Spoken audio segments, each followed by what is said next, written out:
अगर कोई यह पूछे कि जमीन पर जहन्नुम क्या होता है तो जवाब में इन्हीं तहखानों में जाकर मिलता है। नमस्कार, मैं हूं भुवनेश सेंगर। आप देख रहे हैं वारदात।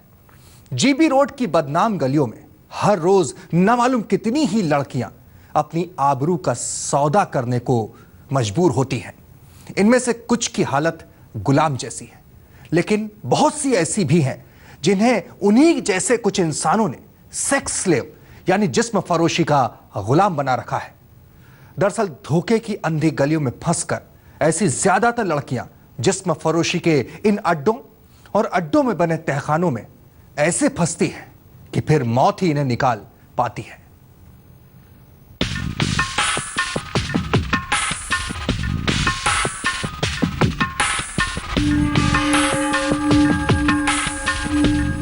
घूप अंधेरे कमरे में चलती खटपट।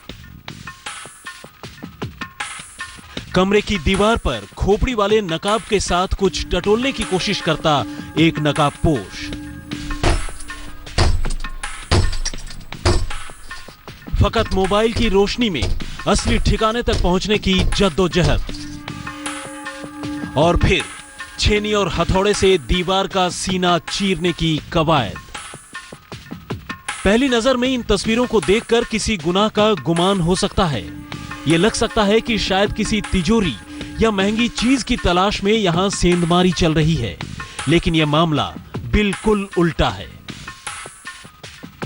क्योंकि इस अंधेरे कमरे में इस वक्त यह कोशिश न तो किसी गुनाह को अंजाम देने की है और न ही ऐसा करने वाला शख्स कोई गुनहगार है, बल्कि हकीकत तो यह है कि छेनी और हथौड़े से दीवार तोड़कर यह शख्स यहां हुए गुनाह के सबूत इकट्ठा करने की कोशिश कर रहा है।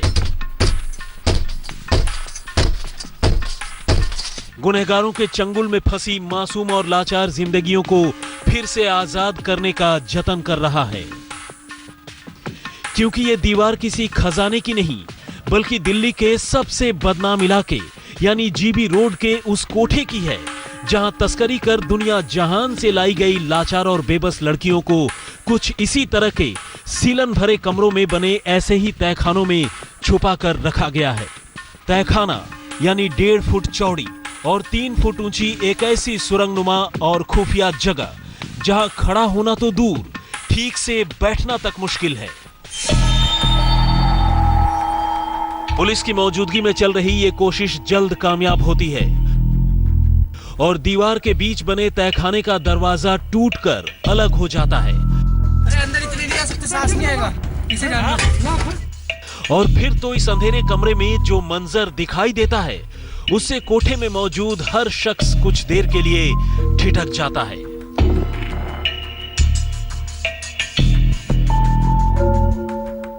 तहखाने के अंदर अंधेरे में एक के बाद एक कई लड़कियां नजर आती हैं, जिन्हें यहां छुपा कर रखा गया है, जो पहले तो तहखाने पर हुए इस दबिश से कुछ देर के लिए सख्ते में नजर आती हैं, लेकिन जैसे ही उन्हें अपनी आजादी की घड़ी करीब होने का एहसास होता है, एक एक कर खामोशी से तहखाने से बाहर निकल आती हैं। और इस तरह जीबी रोड के 2 अलग अलग कोठों पर पिछले 2 दिनों में पड़ी दबिश के बाद कुल ऐसी 7 लड़कियों को इस जहन्नम से आजादी मिल जाती है। लेकिन सवाल यह है कि आखिर ये लड़कियां कौन हैं, कहां से लाई गई हैं, उन्हें इस तरह यूं तहखानों में कैद करके रखने का क्या मकसद है? इन्हें यहां कैद करने के पीछे आखिर कौन जिम्मेदार है? और सबसे अहम ये कि आखिर अब अचानक इन लड़कियों को इस कैद खाने से आजादी कैसे मिल रही है? तो इन सवालों का जवाब भी कम चौंकाने वाला नहीं है। दिल्ली से आनंद कुमार के साथ आज तक ब्यूरो। जीबी रोड के कोठों में तिल तिल कर जीने वाली हर लड़की के साथ धोखे और दर्द की ऐसी कहानी जुड़ी है जिस पर यकीन करना भी मुश्किल है। लेकिन यकीन अपनी जगह है और हकीकत अपनी जगह, क्योंकि कोठे में फंसने वाली बहुत सी लड़कियां यहां सिर्फ इसलिए होती हैं क्योंकि उनकी पीठ पर कोई अपना ही धोखे का खंजर उतार चुका होता है।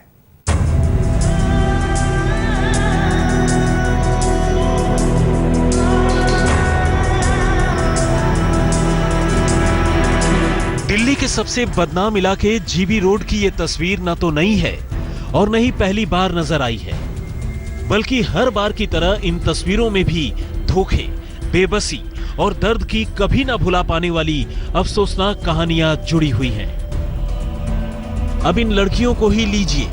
अंधेरे कोठों की तंग गलियों से निकलकर खुले आसमान के नीचे सांस ले रही ऐसी हर लड़की की पीठ पर धोखे का एक खंजर गड़ा है और इत्तेफाक से हर खंजर पे हाथ किसी अपने का ही है।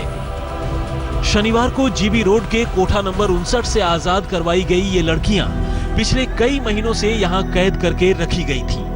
दरअसल अलग अलग लोगों ने इन लड़कियों को धोखे से इस कोठे के मालिक के पास बेच दिया था और इसके बाद से ही ये लगातार इसी कैद में रहकर अनजान लोगों के साथ अपने जिस्म का सौदा करने को मजबूर थी।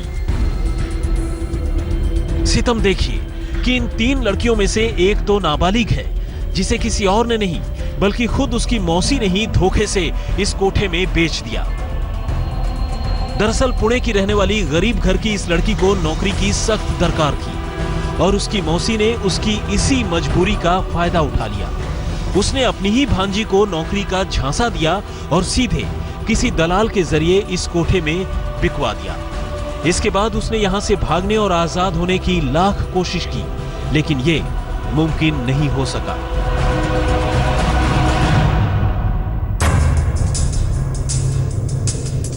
ठीक इसी तरह कोठा नंबर 59 में बगैर गुनाह के जहन्नम की सजा भोग रही इन 2 लड़कियों की पीठ पर भी धोखे का खंजर किसी गैर ने नहीं बल्कि खुद उनके आशिकों ने ही घोंपा था। पश्चिम बंगाल और नेपाल की रहने वाली इन दोनों ही लड़कियों को उनके आशिकों ने मोहब्बत के सुनहरे ख्वाब दिखाए थे और बड़े शहर में चलकर नए सिरे से जिंदगी शुरू करने का झांसा दिया था। लड़कियों ने अपने आशिकों पर एतबार तो कर लिया, लेकिन आशिक धोखेबाज निकले और फिर जब इन्हें होश आया, इनकी आजादी नीलाम हो चुकी थी, जिंदगी की बोली लग चुकी थी। शनिवार के बाद रविवार को भी दिल्ली पुलिस ने कोलकाता क्राइम ब्रांच और कुछ एनजीओ के कार्यकर्ताओं के साथ मिलकर जीबी रोड के एक दूसरे कोठे यानी कोठा नंबर 70 पर दबिश दी और वहां से भी बिल्कुल वही कहानी सामने आई। यहां भी 4 लड़कियों को इसी तरह कैद करके रखा गया था और इत्तेफाक से इस बार छापेमारी की इस कार्रवाई में दिल्ली महिला आयोग की अध्यक्ष स्वाति मालीवाल भी शामिल थीं। 3 महीने से 4-4 महीने से ये लड़कियां यहाँ पे बंद पड़ी हैं। वेस्ट बंगाल पुलिस को इन्फॉर्मेशन मिली, वो यहाँ पे आई, उन्होंने दिल्ली पुलिस की से अपनी वो हेल्प मांगी। दिल्ली पुलिस और वेस्ट बंगाल पुलिस ने फिर फाइनली कोऑर्डिनेट करके ये एक्सरसाइज जॉइंट ऑपरेशन करा है, जिसमें 4 लड़कियां रेस्क्यू हुई हैं, 2 माइनर हैं और 2 मेजर। ऑर्गेनाइज रैकेट है और कोई कहीं बैठा है, कोई कहीं बैठा है, तो मुझे लगता है इसमें बहुत इन्वेस्टिगेशन की जरूरत है। तो हम लोग वो खोजते खोजते अभी 4 लड़कियां रेस्क्यू हुई है और एक अभी डिटेन किया महिला को। दरअसल बंगाल से रहस्यमयी तरीके से गायब एक लड़की की तलाश में कोलकाता क्राइम ब्रांच की टीम पिछले कई दिनों से जीबी रोड की खाक छान रही है। पुलिस के पास खबर है कि उस लड़की को भी धोखे से जिस्म फरोशी के धंधेबाजों ने जीबी रोड के ही किसी कोठे में बेच दिया है। बस उसी की तलाश में पिछले कुछ दिनों से छापेमारी का ये सिलसिला लगातार चल रहा है। लेकिन तकदीर का खेल देखिए कि अब तक वो लड़की तो नहीं मिली, हाँ उसकी तलाश में दूसरी कई लड़कियां इस नर्क से जरूर आजाद हो गईं। वैसे अब इन दोनों ही मामलों में बेशक पुलिस ने कुल 7 लड़कियों को जिस्म फरोशी के धंधेबाजों के चंगुल से आजाद करवा लिया हो, लेकिन अब भी ऐसी लड़कियों को खरीद कर उनसे जबरन धंधा करवाने वाले कोठा मालिकों तक पुलिस और कानून के लंबे हाथ नहीं पहुंच सके हैं। और इतना होने के बावजूद धोखे की अलग अलग अनगिनत कहानियों के साथ जीबी रोड में बहुत से कोठे अब भी बदस्तूर चल रहे हैं। दिल्ली से आनंद कुमार के साथ आज तक ब्यूरो। पूरी दुनिया जीबी रोड को बेशक मजबूरी और बेबसी की एक कहानी के तौर पर देखती हो, लेकिन इस जीबी रोड का और जीबी रोड से जिस्म फरोशी का रिश्ता बड़ा पुराना है। मुगलों से लेकर अंग्रेज और अंग्रेजों से लेकर आजाद हिंदुस्तान तक यहां जिस्म फरोशी बदस्तूर जारी है।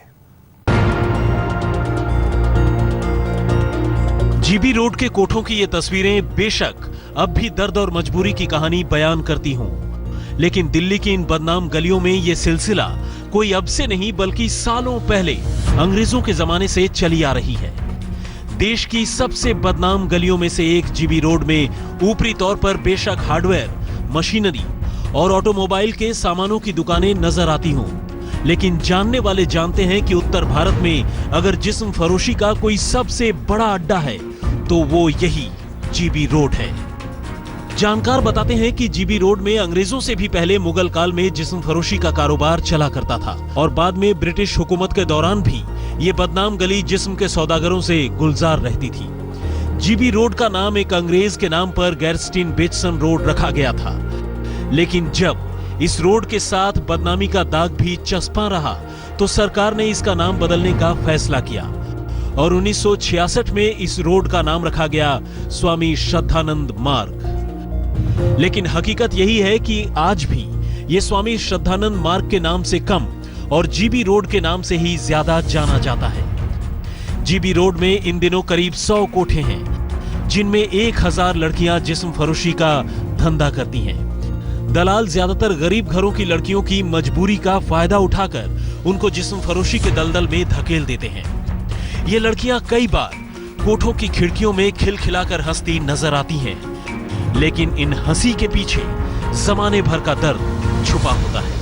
यह अजीब सितम है कि एक तरफ तो मुल्क में जिस्म फरोशी गैर कानूनी है और दूसरी तरफ जीबी रोड में धंधा सालों से यूं ही खुलेआम चलता आ रहा है। अब सवाल ये उठता है कि आखिर ये कब तक यूं ही चलता रहेगा और कब तक मजबूर लड़कियों का फायदा उठाकर उन्हें इस दलदल में धकेला जाता रहेगा। कैमरामैन सैयद वखार के साथ मुनीश देवगन, दिल्ली, आज तक। और वारदात की इस खास पेशकश में इतना ही। दीजिए इजाजत। तमाम खबरों के लिए आप बने रहिए हमारे साथ और देखते रहिए आज तक।